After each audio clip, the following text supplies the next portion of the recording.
Alright, let's get straight to it. What happens if we take every single drop of water on Earth and just dump it on the sun? The oceans, the lakes, the rivers, even your morning cup of coffee, all of it, gone from Earth, sent hurtling through space toward the biggest, hottest fireball in our solar system. Would it fizzle out like a campfire in the rain? Would it explode? Would we finally get a giant celestial sound, like throwing an ice cube on a hot pan? Well, let's find out. Step 1. Gathering the water.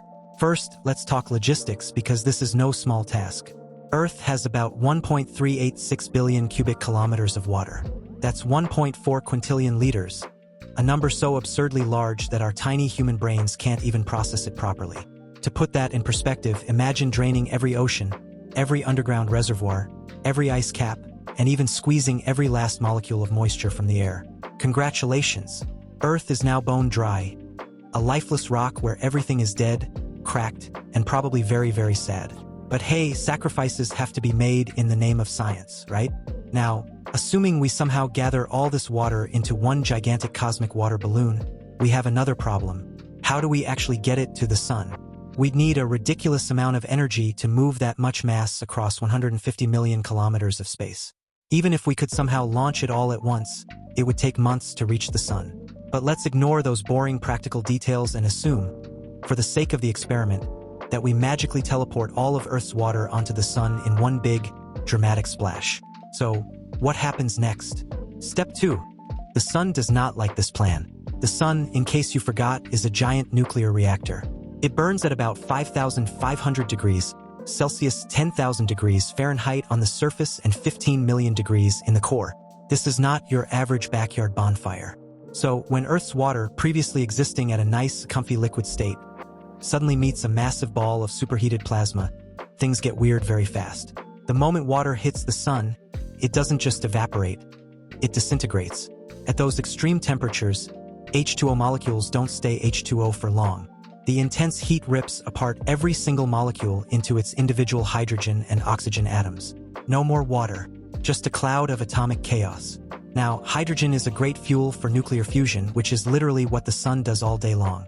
So, by dumping quintillions of liters of water onto it, we're not extinguishing the sun. We're actually feeding it. Oops. Step 3. The boom factor. At first, nothing major happens, other than the sun casually vaporizing an entire planet's worth of water. But here's the fun part. All that extra hydrogen we just added, it supercharges the sun's fusion reaction. Think of it like throwing gasoline on an already raging inferno. The sun doesn't just absorb the hydrogen. It burns through it even faster, ramping up its energy output. For a brief period, the sun gets hotter and brighter. The sudden influx of fuel makes it go through fusion at an accelerated rate, which means higher solar radiation, stronger solar winds, and possibly a minor expansion in size.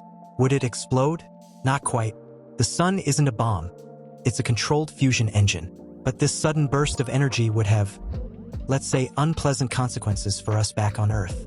Oh right, I forgot. Earth is already dead because we stole all its water. So I guess we don't have to worry about getting sunburned anymore. Step 4.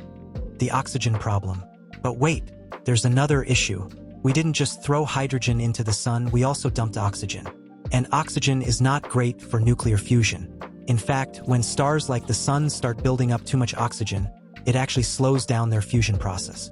The sun, being a delicate balance of gravity and pressure, could experience weird instability as the oxygen builds up in its outer layers. Now, don't get too excited. This wouldn't make the sun collapse or anything that dramatic.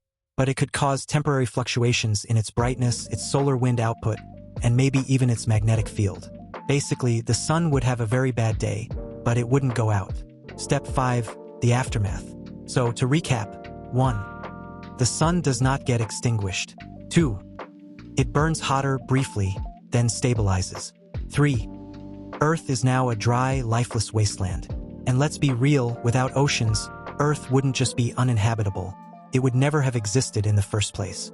No water means no life, no rain cycles, no atmosphere as we know it. So even if we could somehow dump all our water onto the sun, we really shouldn't. Because in the end, the only thing we'd accomplish is making the sun a little spicier while turning Earth into a dust-covered rock that looks suspiciously like Mars. And honestly, that's not a trade I'm willing to make.